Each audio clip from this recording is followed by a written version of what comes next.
Uhuru. I present to you the National Central Committee of the African People's Socialist Party and Chairman Omali Yeshitela. Uhuru.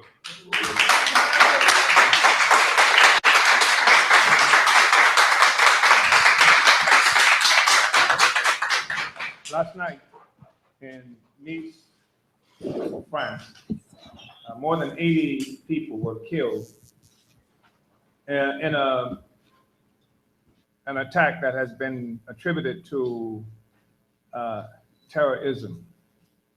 It has been said they found the identification of the perpetrator of the assault in Nice to be someone who they characterize as a Franco or French Tunisian, someone from who owes his heritage and national identity to Tunisia, but who lived in France. What we have understood up to now is that the person is someone who drove a truck or a lorry, as they might say in England, through more than 40,000 people who were holidaying in France at a national celebration, Bastille Day, which they equate with the 4th of July in this country. And they say that this person drove for a distance of at least a mile and consciously targeted pedestrians and killed at least 80 people, and the number continues to go up, as some of the people who were killed who were wounded were in critical condition. And throughout the France, the United States, and most of what is characterized as the Western world, which is shorthand for white, tremendous grieving is occurring, and anxiety. There is even escalating move toward the enhancement of the national security state, and on the very moment when French President Francois Hollande had declared the state of emergency over in France, this assault happened. They say that in the vehicle, the truck, that the man drove, while they said he actually fired weapons from the truck as he was driving, they discovered fake rifles and fake grenades. Initially, they had said that the truck was filled with weapons and with bombs, but now or explosive. They're saying that it's fake grenades and fake rifles. This is the last report that we've got up to now. The government of England and the United States have both extended their sympathies and support to France, as I am sure other European governments and have done or will do if they have not done up to now. And this situation in Nice is one of a string of events that have captured the attention, the imagination, enhanced the anxiety of peoples around the world in the last few days, and certainly within the last few months. And many people are caught off guard and extremely distressed by what has occurred, what has been occurring. And I would remind everyone that 3 years ago, at the 6th Congress of our party, the political report that I had the responsibility of providing to the Congress, to the membership of the party in the world, was characterized as an uneasy equilibrium. Because in addition to having the responsibility of talking about the task ahead of us as a party, as a movement, we also had the responsibility of providing some kind of analysis of our situation as Africans and the conditions of the world in which we were struggling. And it was called an uneasy equilibrium. We stated that this uneasy equilibrium was something that existed as a part of a contest between the past and the future, between the past of colonialism, the past of white domination of the entire world, and the future of a free people. We were able to have this discussion because the starting point of our investigation as African internationalists helped us to recognize that the world that we live in, on every part of the planet Earth, wherever human beings are on Earth, it is a world that has come into being and defined by the fact that Europe has ascended to its place of tremendous wealth, freedom, etc., at the expense of the well-being of the majority of the people on the planet Earth. And at the point we came to understand this, we were also able to understand why it is a natural response of the peoples of the world to be struggling against Europe, whether they were conscious themselves of the dialectic that we've just described in terms of the oppressed versus the oppressor. One thing that everybody on Earth has had to experience is that the white world has become extraordinarily rich and democratic, and we become more impoverished every day. And the resources that have come from our communities, whether human, in the terms of our forced labor as enslaved people, or our intellect, culture, and of course, the material resources have come to Europe, and that's what is responsible for the wealth that we see throughout Europe. I think it's important to say that because we had the benefit of an African internationalist analysis, while we could not predict and don't pretend to be fortune tellers or have some association with some mystical powers or anything like that. And while we could not say what specific things would happen on any specific day or any specific moment, we are not surprised nor shocked at what we have just seen occur in France.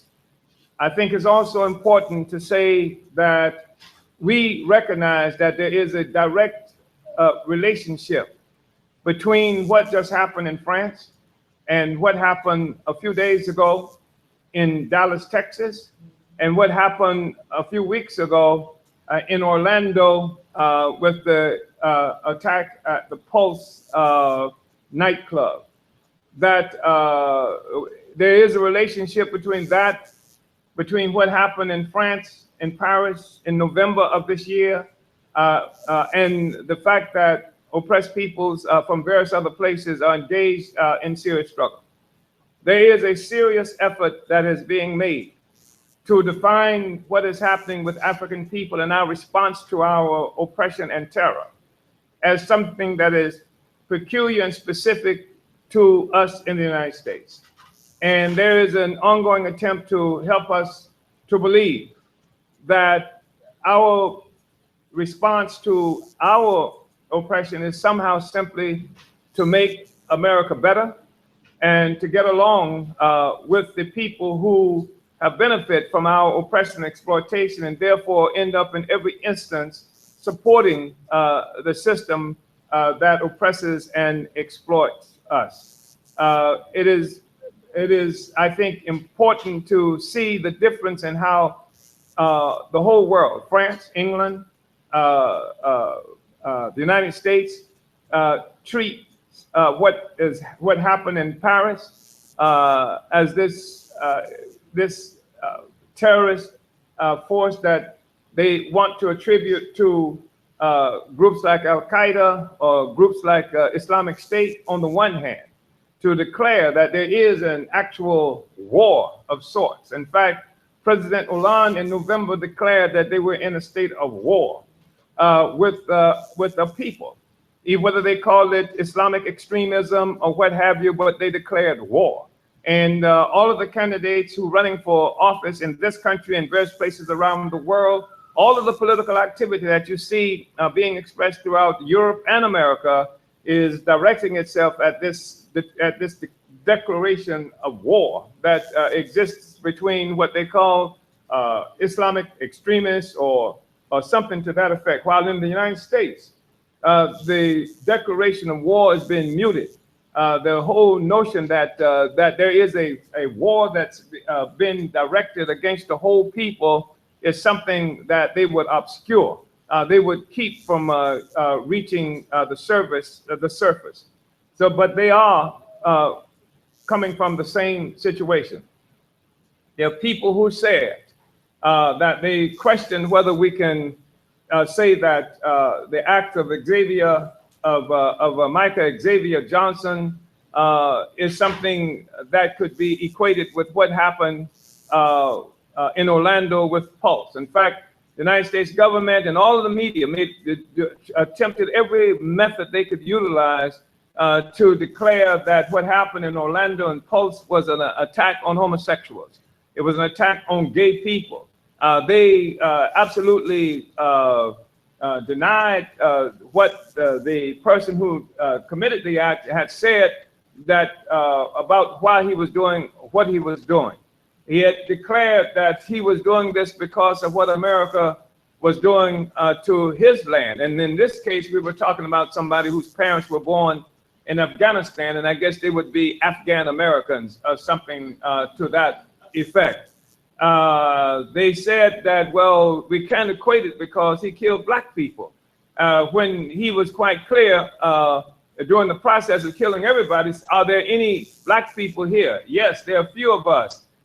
His response being, I have nothing against black people. You've suffered enough already. I am doing this, not because you're black, but I am doing this because of what America is doing to my country. And it is a statement about where you ought to be in relationship to what America is doing to the rest of the world. And I think that it's a statement about where people ought to be in France as well. If you remember, I think it was November, the attack was on a nightclub. It wasn't declared to be a homosexual nightclub, it was a nightclub. It was a bunch of French people, a bunch of white people from France, and who do not have, and the fact is that somebody used a truck in one instance, they used a bomb and guns in another instance, but they didn't use helicopters. They didn't use drone missiles or anything like that. They are engaging America from a poor person's form of resistance. So I think it's important for us to recognize that. And this is not something that we say because we believe that a proper form of struggle at any given time is indiscriminate terror. It is not some apology, it's not some excuse for the acts of Micah Xavier Johnson, because it doesn't need an excuse any more than water put on a hot stove that boils needs an excuse. It doesn't need my endorsement to boil. It's going to boil if you put it on a hot stove. And if people are oppressed any place on earth, They don't need permission from me, from the African People's Socialist Party, or from any other organization to rise up against that terror and oppression that they are experiencing. So I want to be clear about this. The only thing that we are doing now is describing what is a natural and normal response by people to oppression and exploitation. To the extent that people have the benefit of organization and ideology that really get to the essence of what the contradiction is, people will move differently. But the point is that people will resist terror, will resist oppression and exploitation by any means necessary. I think that while there is an extremely international outpouring of grief and sorrow and solidarity with France, here you have 40,000 people who only wanted to enjoy themselves in a national holiday, go to the beaches and stroll casually without consequences down I've forgotten how it was characterized. Anyway, this avenue, that's all they wanted to do. There were children there, babies, and others.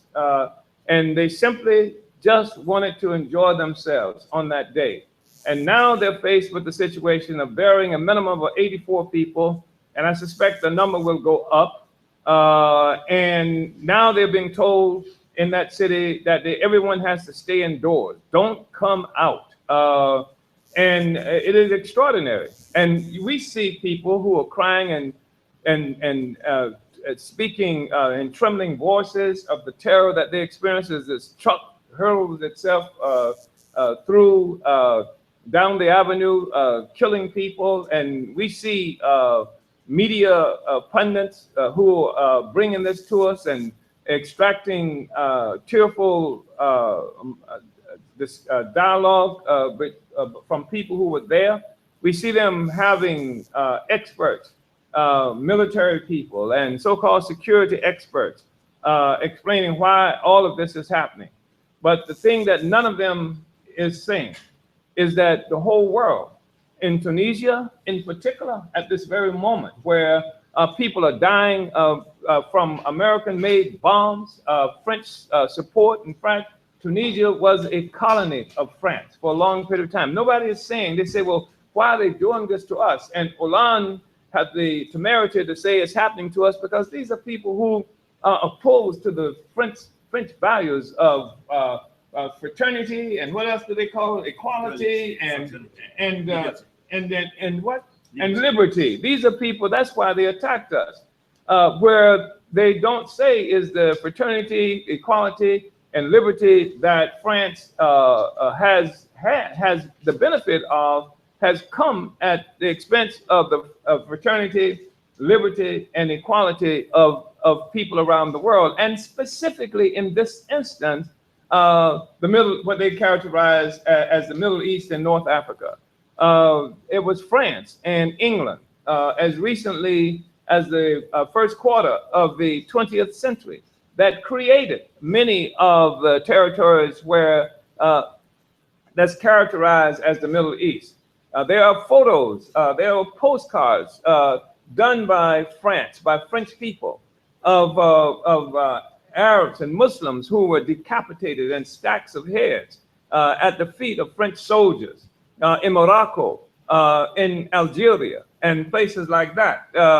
This is how France attained the outside sidewalk cafes and the benefits of the equality and the way of life that France enjoys today. And certainly we can see the same thing is true of most of Europe, of all of Europe, and certainly the same thing is true of the United States. There's not a single church, there's not a single institution, whether legal or otherwise, that is enjoyed by Europe and by North America that has not come as a consequence of the bloodiest aggression against the rest of us. So I think it's important to recognize that. I think that obviously what we are seeing is having an impact on the politic throughout Europe and in this country as well. But the truth is that it had already begun before this had happened. Donald Trump was already talking about building walls, and the French now for some years have been snatching the hijab off the heads of Muslim women in France. This has been going on for years. And even when we talk about what just happened in Nice, we have to mention that while as quiet as it's kept, French policemen have been raiding, having excessive raids in Muslim communities and jailing Muslims on an ongoing kind of basis. So we're not talking about a new phenomenon. We're not describing something new. The politic inside France has been moving more and more toward a white nationalist expression, as in most of the other parts of the white-dominated world, including the United States of America. And this is because the whole white world, the whole economy of the world is resting on this a relationship that was born from slavery and colonialism. The organization of the world, the political and economic organization of the world is something that revolves around colonialism and slavery. Every institution that has come into being, all the media, which in most instances today almost openly function as arms of the state, apologies of the state, explain the world through a narrative that is born of slavery and colonialism. So they are right. Civilization as we know it is under assault at this very moment. They are right to be frightened. They are right because it is an unfortunate truth that the happiness and well-being and every aspiration of every living white person on earth requires terror, requires drones, requires slavery and colonialism, requires the imprisonment of hundreds and thousands and millions of African people in this country and the world for its satisfaction. This is the world that we live in today, and this is what we are looking at is the entire colonial project is under serious assault now. People are rising up, and colonialism is the terror that most of us experience now is being brought home to Europe and to Europeans around the world. So this is what is happening. This is what we are looking at. And it is going to be true that if it wants to, France will today be able to have puppet Negroes to come from Africa and other places around the world and cry tears of genuine sorrow for what has happened to French. But these same Negroes do not have any tears for Africa, do not have any tears for the oppressed peoples in the Middle East, do not have any tears for the indigenous people living in concentration camps that they call Indian reservations today, do not have any tears for the Mexican people who lost half of their country and then all of their rights as a consequence of the assault on Mexico. Do not have any tears for our Africa that was turned, as Karl Marx said, into a warren for the commercial hunting of black skins that gave birth to the social system that we're living with today. I just think it's extremely important for us to recognize that what we're looking at is the fact that the whole capitalist, imperialist world and all the benefits that's shared and enjoyed by white people rest upon this fault line of slavery and colonialism, and there's an earthquake that's happening as a consequence of the resistance of the people refusing to live like this anymore.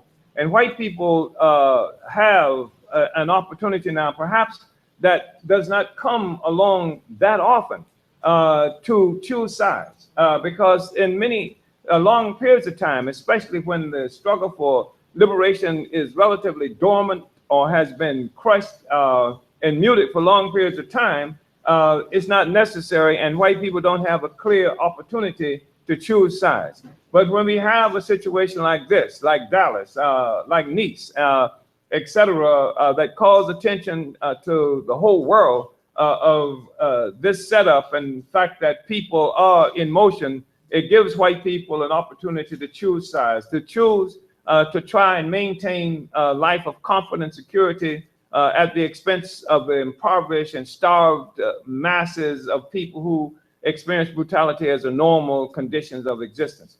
I want right now to say that seated with me on this platform is the majority of the Central Committee of the African People's Socialist Party. There are some people who are not here.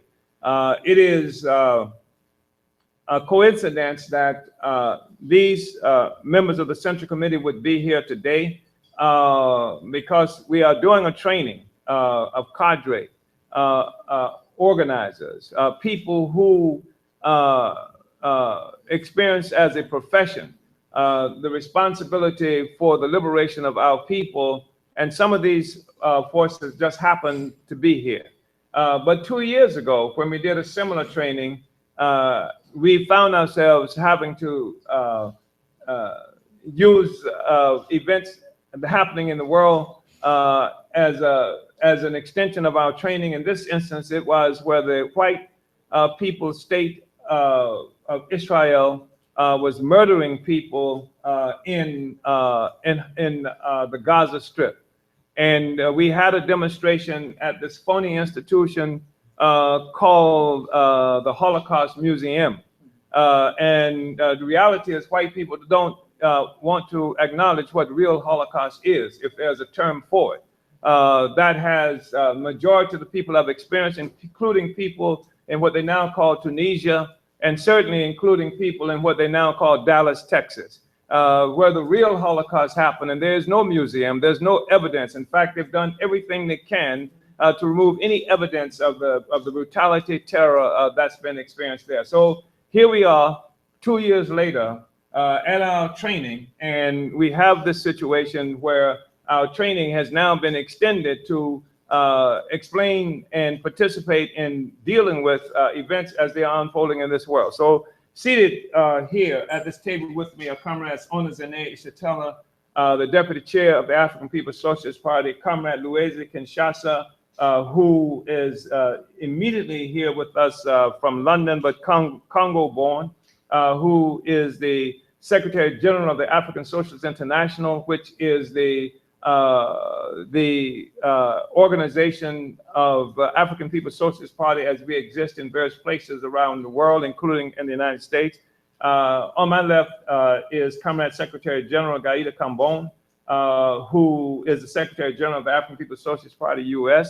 To her immediate left, Comrade Gazi Kozo, who heads up the National Office of Recruitment and Membership, and to his left, Comrade Yejide Orunmila, who leads the Women's Commission and the African National Women's Organization from our party. Immediately behind me on my right is Comrade Javon G, who is the director of our Agitprop or Information Department, and immediately behind me, Comrade Aaron O'Neill, who is the leader of the Northeast region of the party's work, and to his left is Comrade Sister Kalambayi, who is out of Ferguson, St. Louis. And I would just like, before moving forward and opening it up, because there's a lot of stuff to discuss, and I would imagine people who are here have questions they want to raise. And I don't know if we have the ability to take a question and entertain discussion by people who are viewing us online or not. But I would just wanted Comrade Uneasy, who, as I mentioned, is from Congo, and who experienced the consequences of the brutal assault on Congo subsequent to so-called independence from Belgium, and the U.S. Eisenhower and Kennedy assault, along with France and Belgium, that resulted in the assassination, murder, and that horrible butchering of Patrice Lumumba, one of Africa's greatest children. He lived for a while in France as well, and as people who are familiar with our movement understand, he is responsible for most of the work that happens throughout the international African community, and is extraordinarily knowledgeable on the history and politics of this relationship. So we're speaking specifically about France, but there's more that can be stated about Belgium and other European entities. And I just wanted Comrade Uneasy to give some words about France in particular, because there's a lot of people who will be crying tears for ages now for what has just happened in France. Uhuru. Yeah. Thank you, Chairman.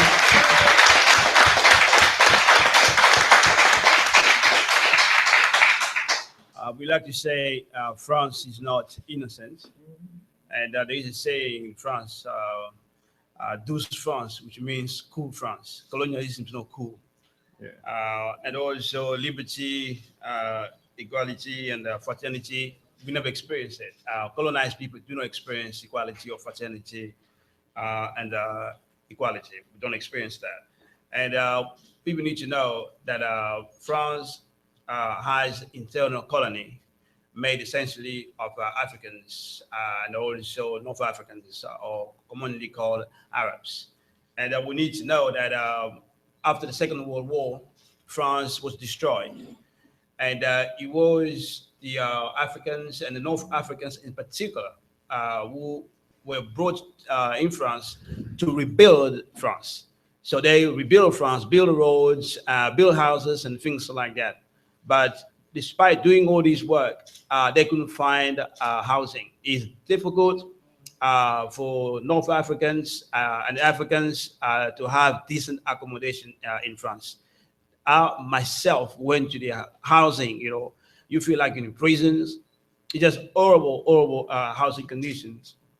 And also France and Germany, they are the two main drivers, leaders of the so-called European Union.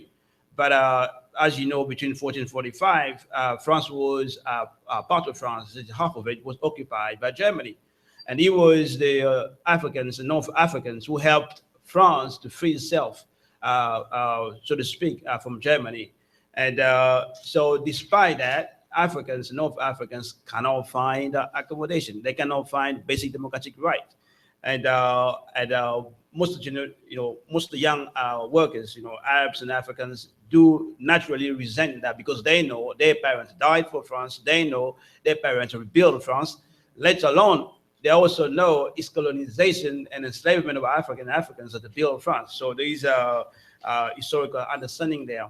Also, colonial France, in its effort to maintain colonization, never forgot that Algeria pushed France out of Africa. They never forgot that.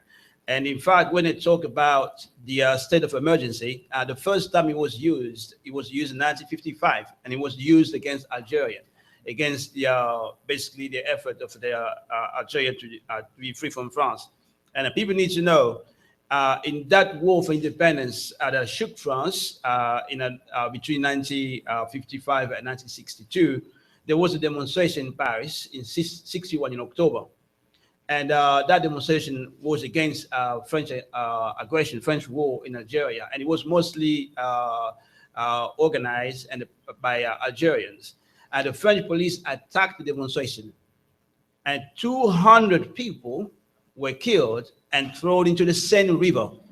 That was not, a long time ago. That was 1961. 200, possibly more, were killed and thrown into the Seine River in Paris, in the center of so-called democracy and the rule of law. And that is basically gives you an idea of how our life is for Africans and Arabs in France. Police murder, police brutality is everyday life. Anyone who lives in France, any young person who lives in France will tell you, you got constant police checkpoint, constant police control on the buses, on the train station, on the street. I remember even when you were, about to make a phone call, when they used to have telephone boxes, the police will come and open the phone box, stop your phone call, and show me your ID, show me your papers.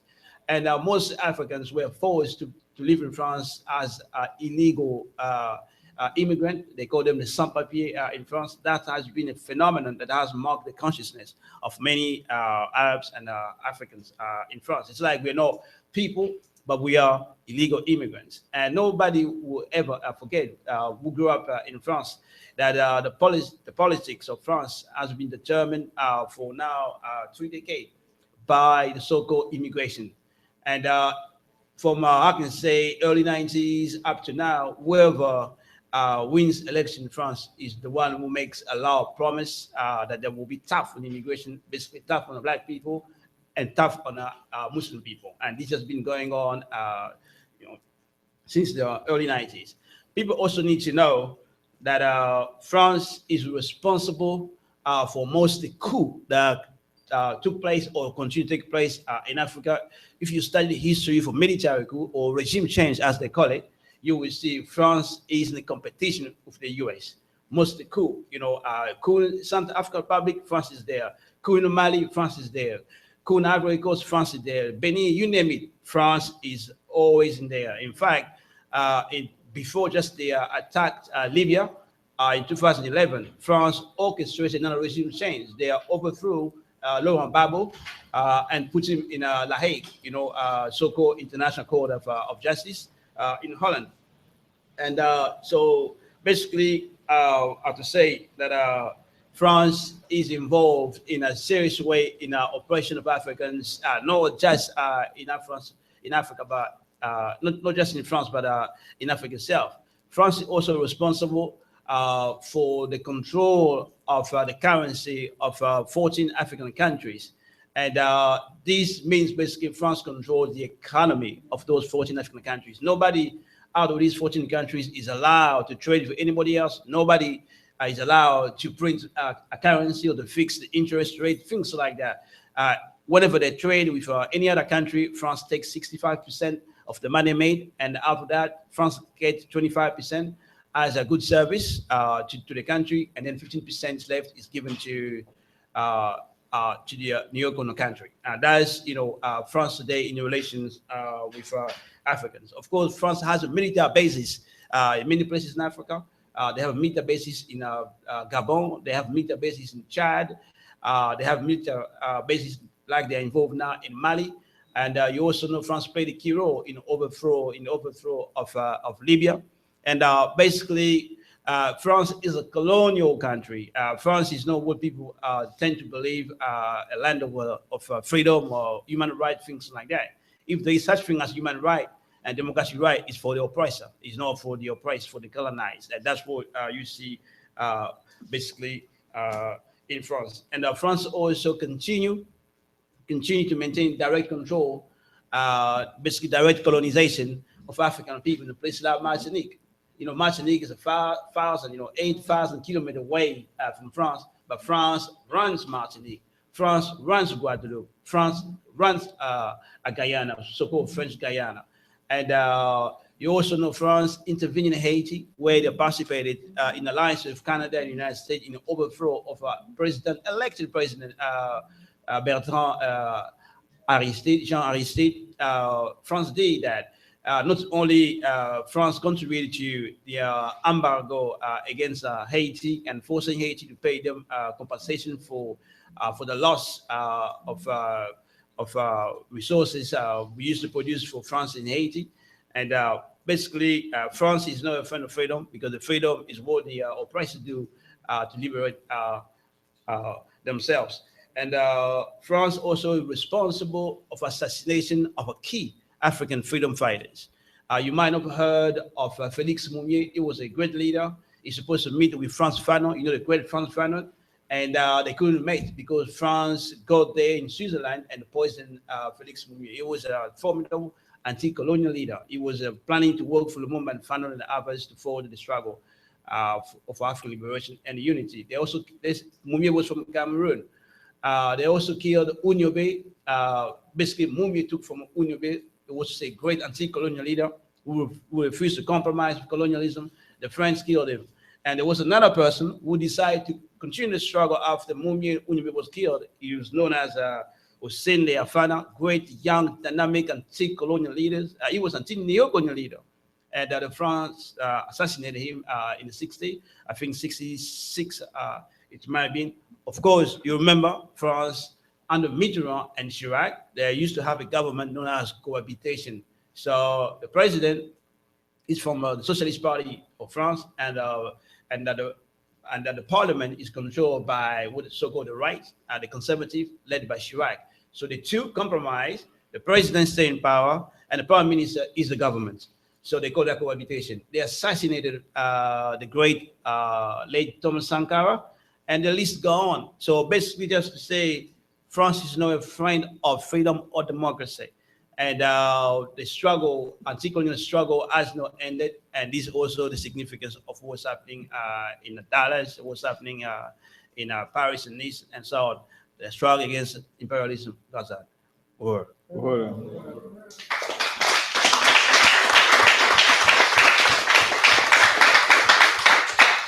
One thing we have to factor in to any analysis of the current crisis of imperialism as it is expressing itself more and more by resistance.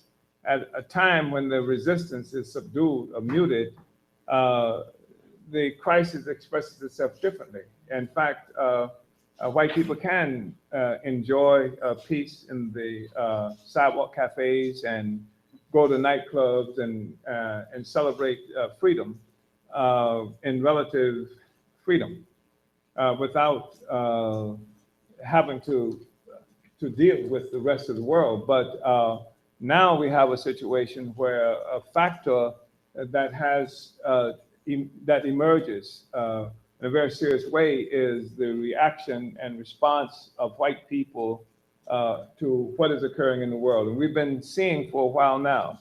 In fact, the New York Times 2 days ago had an extensive discussion about how the white people are moving toward Donald Trump because they see him as someone who is responding to the decline of white authority influence in the world.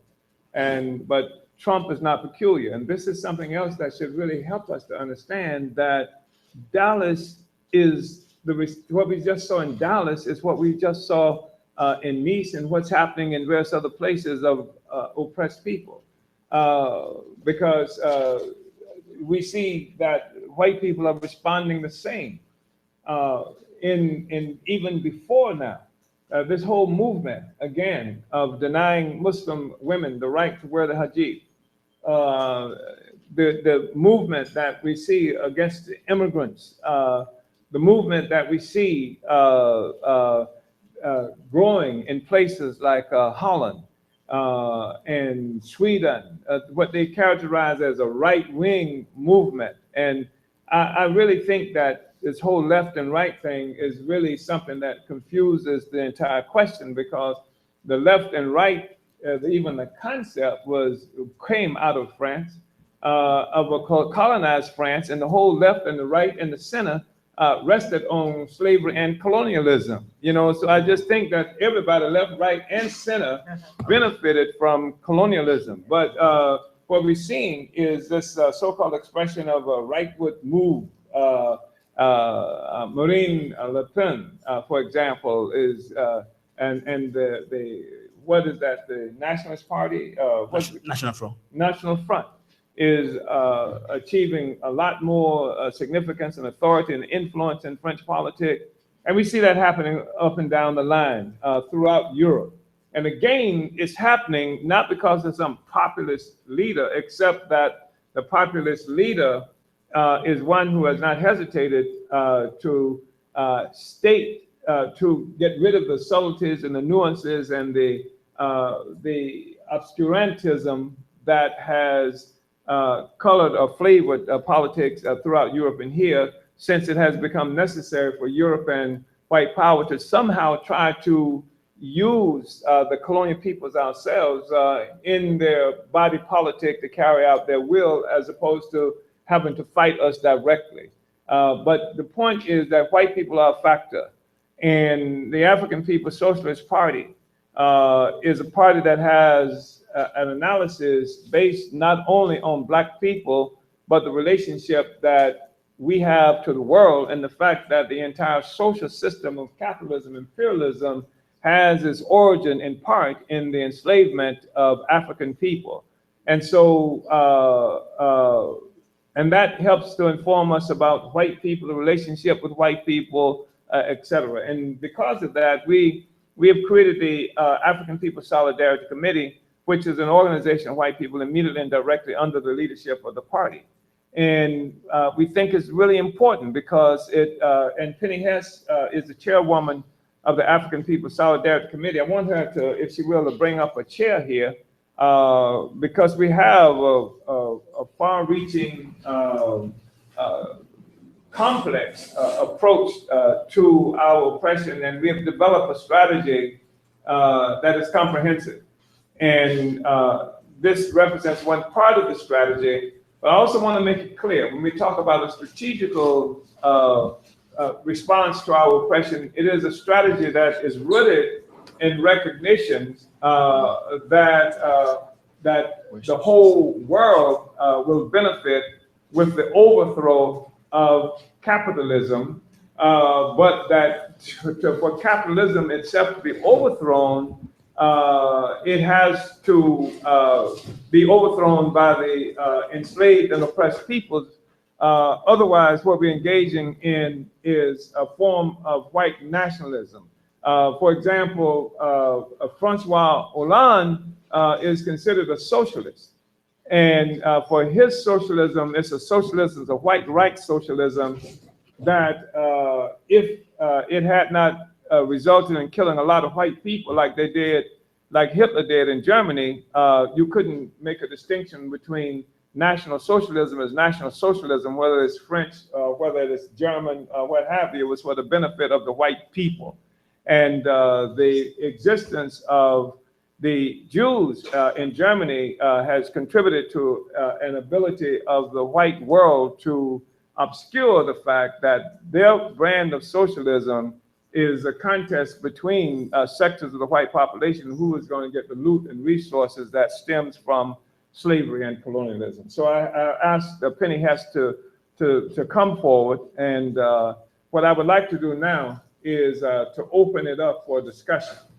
That might come from here or from anybody who is watching. And do we have the ability to field discussion from online as well? Okay, we do. So I saw a hand, yes. Uhuru.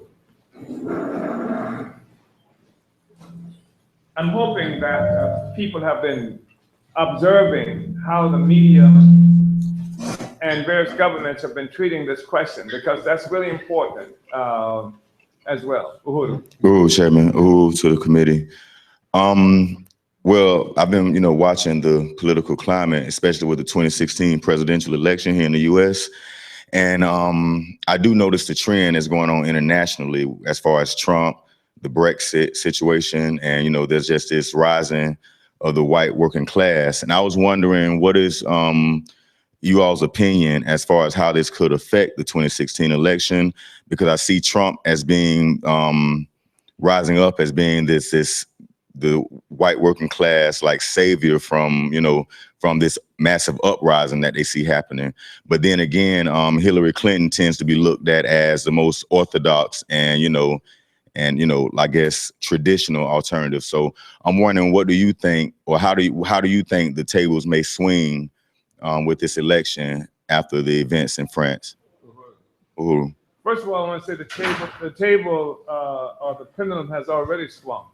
Mm-hmm. I don't know who's going to win this election, but the fact that Trump has become such a feature in the political landscape right now is an indication that the pendulum has already swung. The fact that Bernie Sanders at one moment was a feature, and these are instances where groups of white people have moved away from orthodoxy. They have rejected what they figure assume is to be the orthodox and political, what they call the system, establishment. So the pendulum has already swung, and that's without saying who's going to win the election, because I can't say that. I know that that some of the polls give Trump, for example, advantages in what they call swing states, which is scary, I would imagine, for Clinton. And some polls have him nationally lower. But Clinton has spent more than $100 million in anti-Trump advertisement, while Trump has spent very little at all in terms of advertisement. So for even him to be in the game under these circumstances with the kinds of money that's been spent is challenging. Secondly, what has happened is that most of the big bourgeoisie, the most rulers of this country, were opposed to Trump. And they were opposed to him not because they like Mexicans or they like Arabs. I mean, you got Obama, who's castigating Trump on the one hand, and who has Muslims locked up on stolen, captive, occupied Cuban territory in Guantanamo Bay. They're doing that. They don't find anything wrong with that. They don't find anything wrong with the fences that they've already established separating Mexican people from their territory, even as they condemn Trump. So that's got nothing to do with it. The reason that some of them are opposed to Trump, there are two things. One, because Trump has been able to move independently, which means that if we understand that the elections in this country, like most of what they call the democratic world, is simply a contest, a non-violent contest between different sectors of the ruling class. All of these people who are running for office, they're running for somebody with the big dollars, somebody who controls sectors of the economy. This is the bourgeoisie that's funding these people, and the policies that they are pursuing are policies that work to the advantage of different sectors of the bourgeoisie, who may have differences, but their differences do not overcome the fact that they all are fighting to maintain capitalism and imperialism, but especially at a point of crisis, the differences that they have become more pronounced because the crisis could affect their economic interests more or less severely. Some will see more advantages. For example, if we say war and pretend war and things like that, it's going to really influence the ability to get the white puppets in this country, which is the general population, to support, more guns, more war, more armament, etc. There's a whole part of the economy that's just tied to making munitions, selling munitions, and things like that. I think it's really so. And then there's the petroleum interest, oil, etc. And then you've got the high-tech interest, the people who making a whole bunch of resources through technology and through computers and stuff like that. So you've got these contending interests. Who can get the best advantage? And they put their guys out there to represent their interests in the name of representing the quote-unquote American people. And the dummies, the white puppets, etc., follow them, because it is true that regardless of what differences they may have among themselves, which are tactical differences at best, they're all united in the perpetuation of maintaining the capitalist system, which means that all of them can say no to reparations, which means that all of them, despite can say, maintain that the white people have the right to control the stolen land. It's just how much and whether they should be treated this way versus that way on their own stolen land. So there's absolute unity in terms of maintaining the social system. Some see saving the social system by giving some rights over here, making some concessions over here. So they have these differences. So I don't know about the election.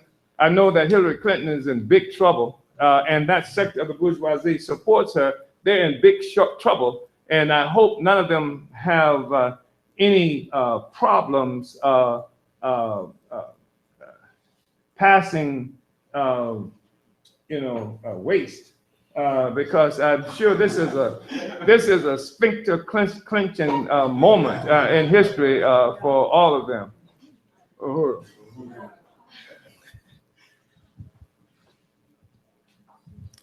Uhuru. We have a question from Facebook from Darren Lewis here in St. Peter. From whom? From St. Petersburg, off of Facebook, Darren Lewis. He says, joining the newsletter is not effective towards reaching the movement. What does the chairman suggest the community do to assist our concerns for solidarity? Otherwise, there is nothing left but African sovereignty. Well, I think there has to be African sovereignty, so that's not a nothing left. That's the only meaningful direction. If you don't have power of your own life, you're always going to be in this situation of hoping and wondering what the white people or the white government or somebody else does. The reality is that we are part of a movement that has as its objective, first of all, taking back our Africa. We've got to take Africa back. We've got to unite Africa, and we've got to unite African people around the world. It's the most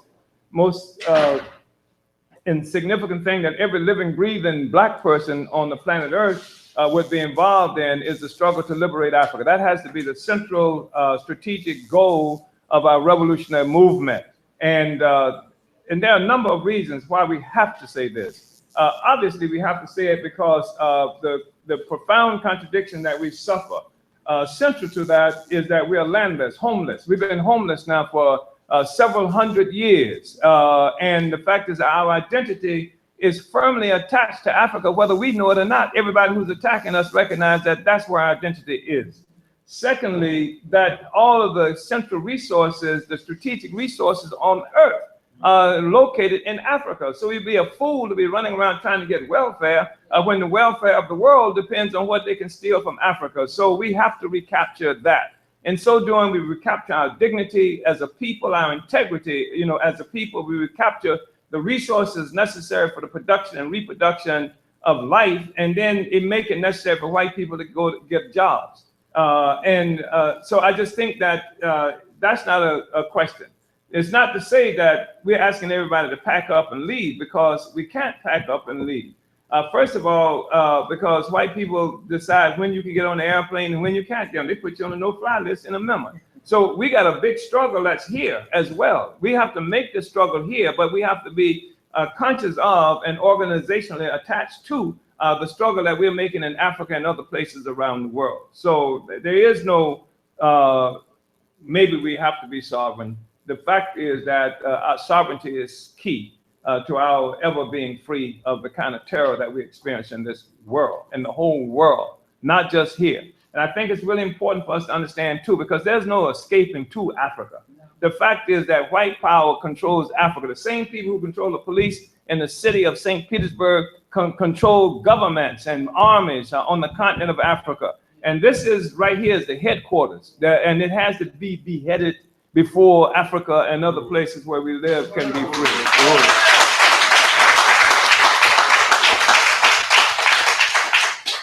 We have a question from YouTube, from Aboriginal Indigenous man. What is the APSP's response to Obama's town hall meeting last night?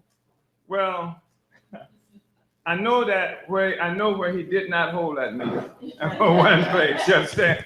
And he did not hold that meeting in any African community. What he might have, so that's one thing. The other thing is that Obama is a perfect tool. I should say imperfect tool, because it doesn't work as effectively as it used to work. Obama is white power in blackface. All the representatives of white people have understood this all along. It's only African people who have been confused around this question.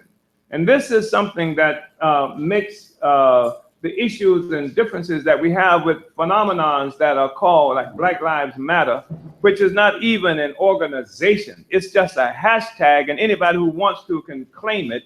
But the point is that this entity does not have as an objective the actual capture of political power. And there are many people who will call themselves leftists and activists who do not have as an objective the capture of political power.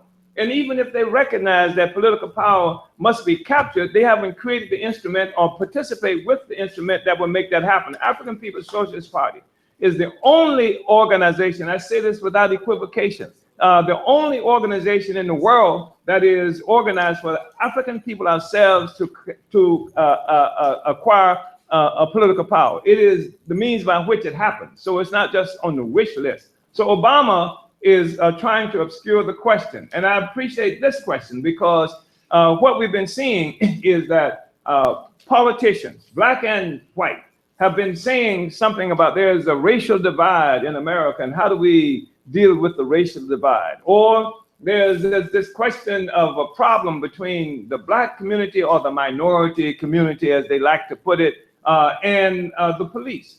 Well, the police is an arm of the state. It is an organization that was created from catching African slaves, slave people. This is the birthplace of it. This is what gave birth to it. And also maintaining and keeping the land that was stolen from the Mexican people. This is where it comes from.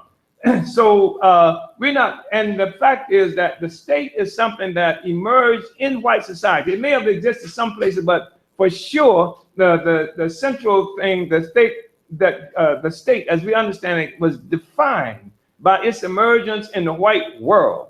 And it came about because the white world, with the white communities, became split in a way between haves and have-nots. And a sector of the population lives at the expense of another sector of the population. And when that happens, you cannot reconcile those interests. You can't reconcile the interest between the slave and the slave master, which is what Black Lives Matter and other forces are saying, that somehow we can just all learn to live together, and black people, white people and can be more, like how to dance, and like black people and other silliness like that. They don't say dance, but that's the equivalence of what they're saying, that there's this missing cultural or some kind of element that's there that don't allow white people to understand. The fact is that the police itself is evidence of the absolute impossibility to reconcile the interests of the slave and the slave master, the oppressed and the oppressor. They cannot be reconciled. So there's nothing that you can do to fix that issue. What has to happen is the oppressed people have to overturn this relationship, and precisely because the oppressed people can only be free by overturning that relationship, you have to have the police. That's why the police is there. And all this stuff they talk about crime, and it's true that anything that challenges the monopoly of power and resources in the possession of the white ruling class is a crime. That's the definition of crime. So anyway, Uhuru. We have another question from YouTube, from Troy Yance. How can, or do we, as a movement, help get the U.S. military-industrial complex out of Africa? My friend in Nigeria says there is too much corruption amongst the petty warlords. Well, first of all, as a movement, we can't do shit. We have to build a party. The party, which is the instrument of the oppressed African working class and poor peasantry. When you look at what's happening in Nigeria, you're talking about corruption among warlords, you're talking about the African petty bourgeoisie, who that's engaged in this struggle among itself about who's going to get the resources. And each of them is doing it in the name of the people, right? And so, and Nigeria itself is a creation of white people. I mean, it was called nigger area. That's where it gets the name from. So that's the first thing. So what anybody who's really interested in transformation, this concept of the movement, that the movement is everything, but the revolution is nothing.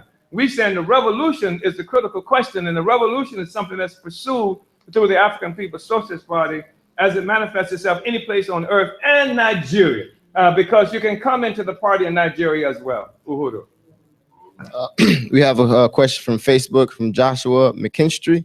Is initiating Gaddafi's plan part of taking back Africa? Hey, Comrade Luweze, you want to speak to that? Yeah, basically, Gaddafi, as probably you know, had a plan to unite Africa, but the way he moved, he relied primarily on the African head of a president. We only know those African head of president cannot unite Africa. At best, if you do, you will get what we call the African Organization for African Unity, which is basically a unity with a unity, because they control, they maintain the borders.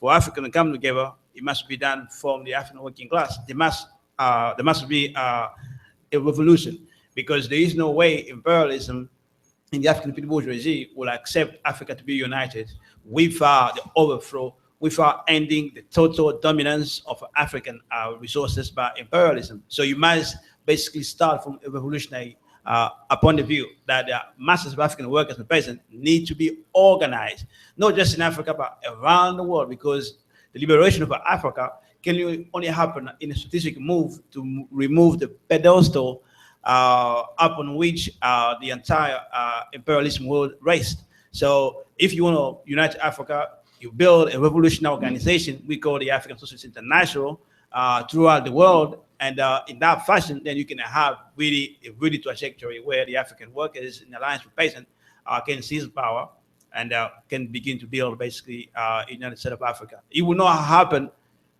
because the African bourgeoisie, the meeting somewhere and someone agree that we're going to have a unity. They will oppose it.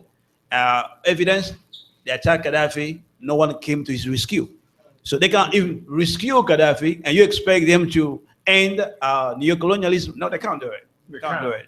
And I think it's important to say that we thought highly of Gaddafi. He was charismatic, he was handsome, he was dashing, but he was not a revolutionary, and he was not a socialist. And socialism is the ascendancy of the African working class itself to power, not some benevolent leader who can give wonderful things. And he gave wonderful things, free education, free this and that, but it wasn't his to give. And that's the real point. And the real socialism is the ascendancy of the African working class to power. You didn't have that in Libya, and we opposed everything they did in Libya, but the neocolonial Pan-Africanists that he was working with, they let him die because they just were happy to take his money and let him talk, because they knew there was never any way in hell that they were going to unite to go against the white bosses, and they didn't. And they let Gaddafi get killed. In fact, they invited it in certain ways for Gaddafi to die. Uhuru. Are there any more questions in the audience? There was no more questions online.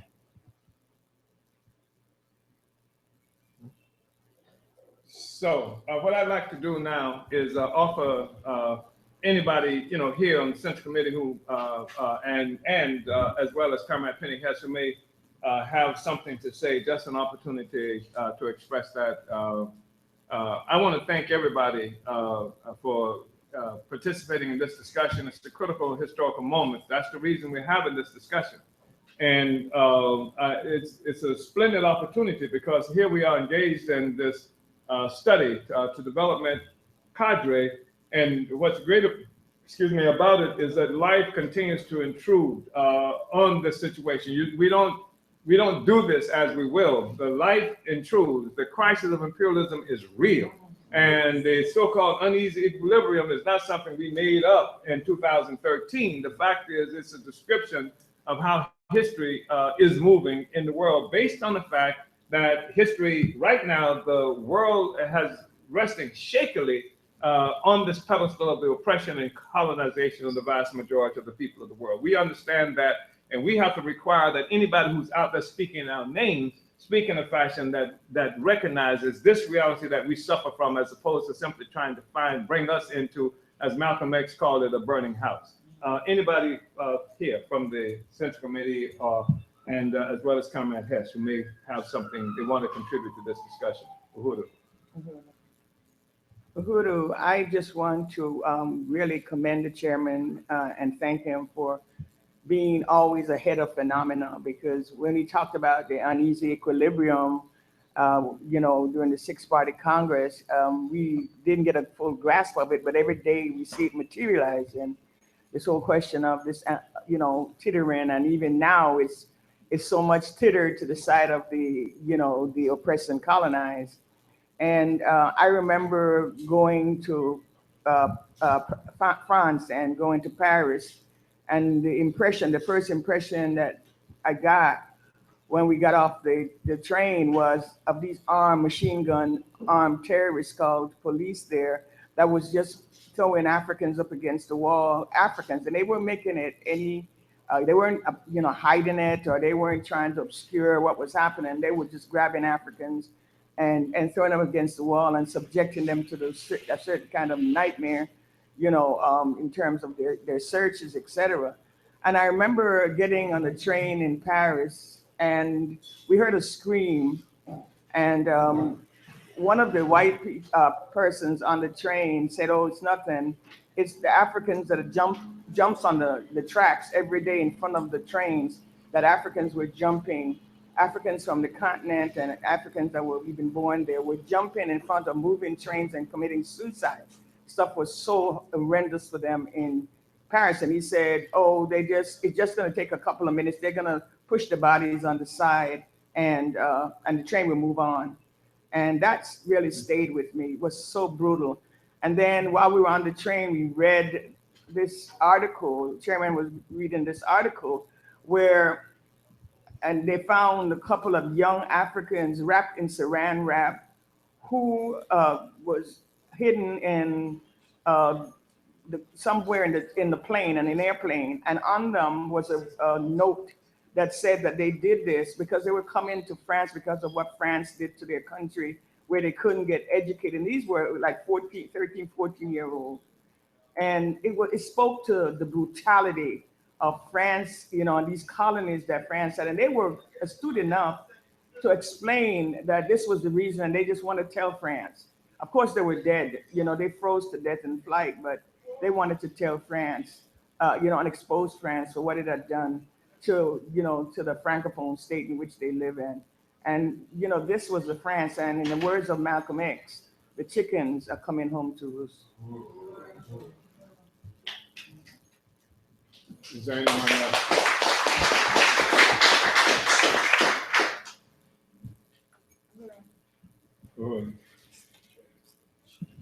Pardon me? Oh, Uhuru, Chairman, I just want to unite from the African People's Solidarity Committee with the call that you and the party made, and I want to salute Chairman Omali Yeshitela and the National Central Committee of the African People's Socialist Party, and to make it clear that the African People's Solidarity Committee is the organization under the leadership of the party with the mandate to go into the white world to expose this truth and to make this call that the chairman has made to the white population, as you said, that is very clear now, to stand on the side of the liberation of African and oppressed peoples around the world. And I think it's pretty ridiculous, and it's even laughable that white people could ignore so happily and so blindly what it takes every single day to Africans, to Arabs, to indigenous people,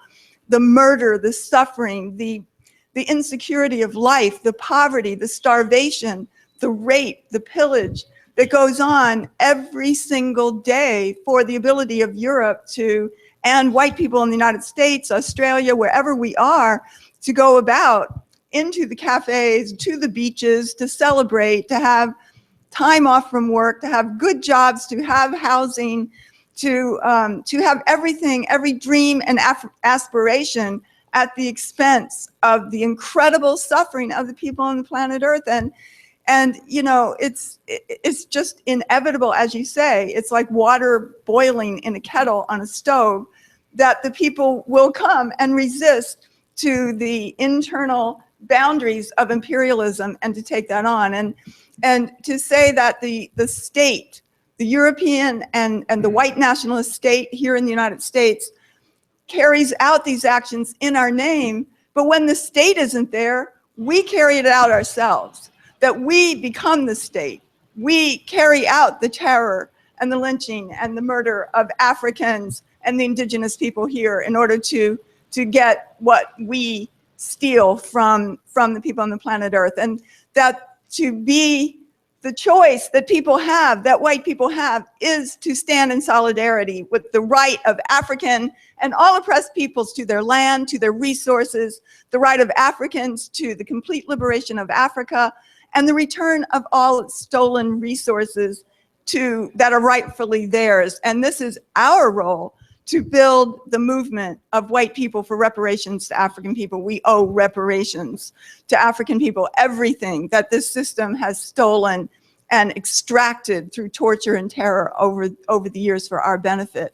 There's no other answer, not the struggle against racism, which just keeps the system going and keeps ourselves in the center, but the struggle for genuine solidarity, for reparations, end this parasitic system built on the backs of African people, turn over the resources, and therefore join humanity, jump off this pedestal and join the oppressed and African people all around the world struggling for their liberation. That's the answer, and that's the choice for white people. So we call on white people to join African People Solidarity Committee, Uhuru Solidarity Movement, which you can find out more at uhurusolidaritymmovement.org.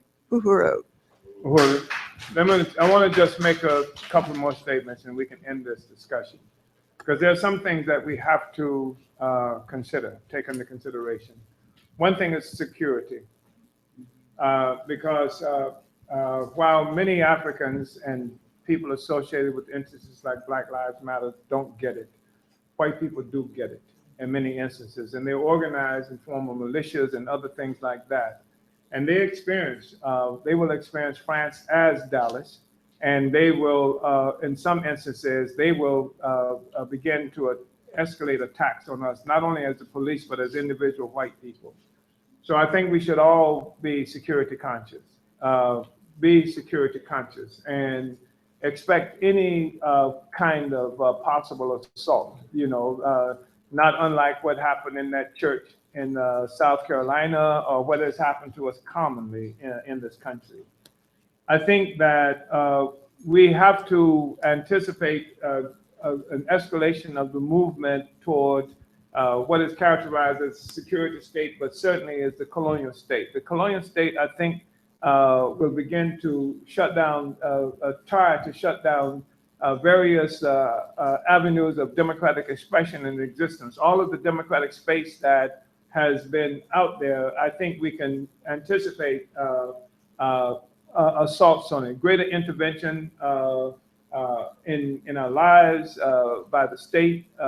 And that's not just true of us here, but I think it's true of us every place, because America and Europe are terrified and they're afraid of us wherever we are located, and they will do everything they can to restrict our mobility, restrict our communications with each other in the name of fighting against terrorism. As you know, they've already begun this assault on freedom of speech by declaring that people are striking out because of some kind of radicalization that they're catching through the computers. I guess that's a new definition for a computer bug. And the discussions that we are doing now, we are sending this out. What do you call it? We're live streaming and we're using YouTube and Facebook and stuff. We can see more intervention in our ability to have this communication with Africans and other oppressed peoples around the world. So I think that we should, wherever we're located, however we're organized, we should fight for the democratic space. And in addition to fighting for the democratic space as oppressed and African people, because you've done this and we have this kind of right, but we can turn against them the whole facade, the whole lie of democracy and constitutional rights and all of this stuff that's out there. We can use that against them too. We cannot allow them to, and one reason that's important is because there are even white people who say they believe in the Constitution and other things, although they often conveniently disbelieve when it comes to the rights of African people. But sometimes we're going to have to embrace the struggle, wrap the struggle around what precepts that they say they believe in. So we have to push back, and we cannot allow them easily to start shutting down the democratic space. So when we can, we organize demonstrations, we participate in demonstrations that's existing against the attempt to shut down the democratic space. That's going to be really important to us. I think that also we have to really sharpen at this moment the ideological struggle that we're involved in, the ideological struggle against the system itself and forces who try to hold up the system. It won't serve us to just engage in name calling and the white man this and y'all slaved us, but to be able to have a rational discussion that can demonstrate the basis for our philosophy. We believe this because, and show, and this is something that Agitprop needs to really be working at, to be able to show and empirical data and what have you, how things are this way. And the rights of our people. I think we have to make it clear that there is a relationship, not because we are some kind of masochists who want to be associated with the violence and attacks that will come as a consequence of Nice and things like that. But there is a relationship between what happened in Nice and what happened in Dallas. That colonized people, we have to say that the colonized people, the colonial world is under assault, that the colonized peoples around the world, that's what we're looking at. When we see it in Dallas, when we see it in Nice, when we see it in Orlando, when we see it in Belgium, when we see it in Paris, what is happening is the world that rests on the colonial domination of the people is being torn asunder. And that's the way it should be. And what you've got is people who live on the backs of the slave are being actually excited and upset because once the slaves stand up, then their whole world comes down. So it's natural and normal that that should upset and frighten them. They are right when they say this is an assault on our way of life and et cetera. And all the freedom and democracy that they define has its basis, its origin in slavery and colonialism. We need to be able to engage in that debate, and not just in a shallow way. It won't hurt us to even read and learn about some of the things that's been talked about right now as part of our responsibility. I think that also in so doing, we really have to support the work that we're doing in many different fronts. The Black is Back Coalition, the whole question of establishing a national Black political agenda that at least on some ways take it out of the hands of the Democratic and Republican Party. But even this is not going to be what we need for it to be, because we're in a coalition with forces with no agenda, no program for taking power. That's what we're about. We know that it ain't nothing but a discussion unless you are actually engaged in building capacity to take the power ourselves. So we're in relationships that are people who have that's not on their agenda. As militant and as articulate and brilliant as they may be, that's not on the agenda. And therefore, their approach will be quite different ultimately than ours. But we work with these forces precisely because we need the broadest possible legitimate principle assault on the national oppression of African people that we can win. But our party needs to be, as the party in every place we're located, drawing the line as clearly as we can ideologically, as sharply as we can ideologically. That's part of what it is that we have to do. We have to use this opportunity, all of us, and Agitprop must, and particularly also the Solidarity Movement, because what is happening, no matter how oppressive it may be and how upset white people are, et cetera, white people need to be upset. It's when white people are not upset that they can't hear. And but now this is the opportunity to make them have to deal with another kind of discussion and to really intervene, because we're gonna have to say, well, you just can't live in the damn closet. You just can't act like the rest of the world is not here and just protect yourself from the world as it is. You better understand what the hell is happening so that you can avoid these damn trucks, that's intervening. And this is what it is. We need every opportunity, and we're going to go into hostile territory. We're going to go on college campuses and universities and other places to force this discussion. Colonialism, the whole world is constructed of oppression and slavery of the peoples. This is what has to be thrown into the mix. If it doesn't happen, then there's no basis for white people to even have to have the discussion or understand it. They can just, without any pause, they can simply unite with the Trumps and the Sanders and other forces like that. I think that's extremely important. I think we can learn from this thing too about the difference in socialism and socialism. Because what we have seen in this immediate period, the Bernie Sanders socialism is no different from the damn Francois Hollande socialism. And if this is socialism, then the oppressed people in the world don't need any damn thing to do with it. It's not socialism. It is the petty bourgeoisie. It is the bourgeoisie trying to create a new arrangement so there can be a shift in the distribution of the resources that's coming from slavery and colonialism from the people who benefit from slavery and colonialism. That's what it is about.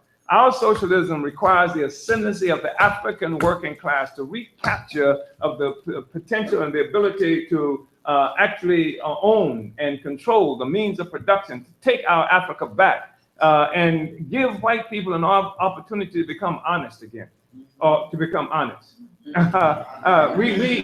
This is what we need, because white people live a lie, a whole distorted reality, and they can't find the way home to the truth. They can't find their way to the truth unless we give them that opportunity by not coddling them and refusing to make the kinds of criticisms necessary to move us forward. I think that in this regards, the demand for reparations is critical. And as they are talking more and more about what they need to do to control Black people and other people, there needs to be a sharp demand coming from the white community, the colonizer community itself, saying reparations, reparations, reparations. Because when they say, what you gonna do, right? I mean, the solution that they have in terms of the fact that people are now coming to France and coming to Dallas and other places to fight and shoot white people, the solution is for white people to stop doing what you've been doing and give us back our shit, get out of our lives and stuff like that. And I think we can make a credible argument for that. I think we just keep saying it. Reparations, pay them back, give them their stuff back. And then you can stop spending all these resources on trying to protect yourselves. I think it's really important for us to understand that there is a major shift that's happening in the balance of power. That right now, the balance of power is shifting, and we say, in the direction of the oppressed. But that's only meaningful if the oppressed organize and have the ability to exercise power. Loosely connected, people who are connected by a particular reality are not necessarily in a position, in a good position, just because the people who got the power are losing it. That's an ephemeral thing that you're talking about, see the decline of the white man, but the decline of the white man has to be translated into the ascent, of the African nation and the other oppressed peoples around the world. So what is critical is for us to escalate this whole process of our own development, our own political development, ideologically in terms of the persons who we are, and then organizationally in terms of the organization that we have that has to be the instrument for our liberation. This is a critical task that is before us. We believe that everybody who in the world, everybody on the planet Earth, precisely because of the strategic location that African people have in the struggle against imperialism, and specifically, but not exclusively, here in the United States, which is the headquarters of US imperialism, that everybody on the planet Earth has a responsibility to support, to join, if you can, the African People's Socialist Party, and if you can't, to support the African People's Socialist Party and its development, because this is the critical thing. We want to end this thing once and for all, and not just keep going over trying to reform a system where reformation is not a solution at all. We should be aware that changes that we're looking at means we've seen how even while in Warsaw, Poland, the US president was in Warsaw, Poland, conspiring with and planning with other countries in Europe to attack Russia and to do harm to Russia. That was the whole reason for Obama being in Warsaw through NATO to attack or otherwise do harm to Russia. And this is because the US and Western Europe, the white countries, no longer have absolute hegemony over the world. That in addition to the struggles of oppressed peoples around the world, you have other forces taking advantage of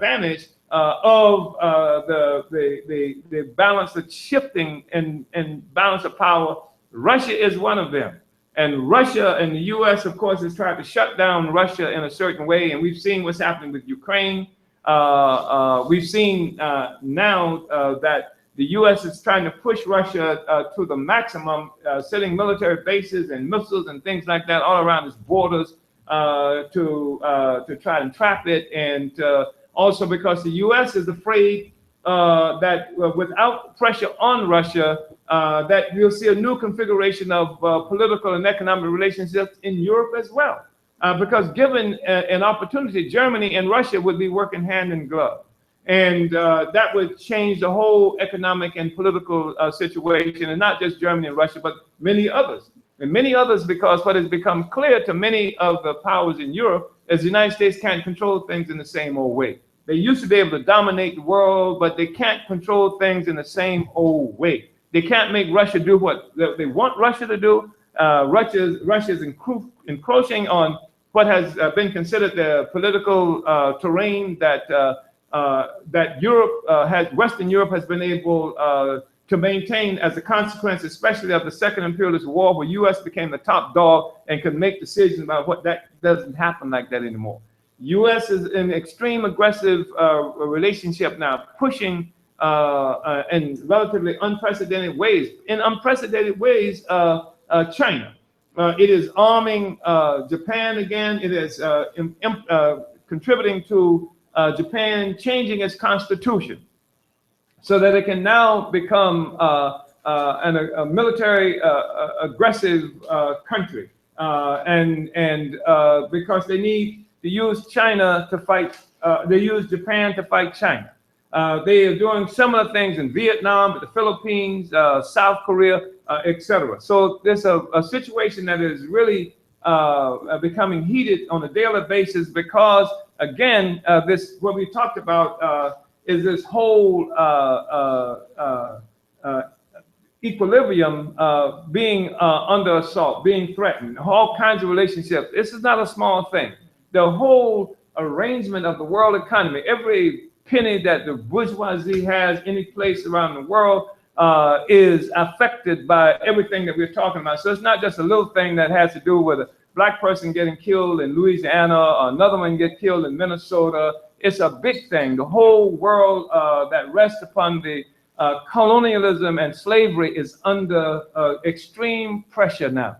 And the oppressed rising up in all of these different places, and that's what we need to understand. That's why we can say Dallas is Nice, Dallas is Orlando, Dallas is Paris, Dallas is Belgium, etc. The oppressed people everywhere challenging this damn arrangement. And again, that's not an endorsement. That's just an absolute recognition of what's happening in the world. And that's something that we have a responsibility to do. Uhuru. We had some more questions. I didn't know if you had time for. Well, let's see what they are quickly. We had a question from Rico Jones. Can we implement an import-export system directly to and from our communities of products, talent, resources to have a positive plus productive impact on our communities locally, nationwide, and internationally? Yeah, the answer is yes, we have to. And the answer also is that we've already begun that process. Join the African People's Socialist Party or try to. And if you can't join, then support the efforts. There's Black Star Industries that we control. Then we have other vehicles through which economic activity can be exchanged between African people here and every place else, and between Africans and other peoples around the world. Yes, yes, yes, but don't just say, can we do this, without coming into the instrument that makes it possible. Otherwise, it's just what do you call that kind of question that you don't expect an answer? A rhetorical question. That's all it is. Yeah. And the last question is from Denmark Vest. What are some things I can teach my 4-year-old son about the APSP? Are there any children books that would be appropriate for them? You can find them in every meeting, every demonstration, every political education process that there is. You know, we had a study on yesterday where we were quoting someone who was very clear that there is no way outside of the process of struggle and life that we have for education. There is no academy. I think it was Comrade Uneasy was saying, quoting somebody, that we don't learn this in the academy. We learn this in life, and we organize our life. If we are slaves, we organize our lives to resist. And everything that we teach in this process revolves around resistance and helping our people to come to terms with who we are in the world that was made the way it is through the oppression of African and other oppressed peoples around the world. Join the party, bring that child into this process, and that's the way it's going to benefit us. Uhuru. All right, thank you so much. Uhuru.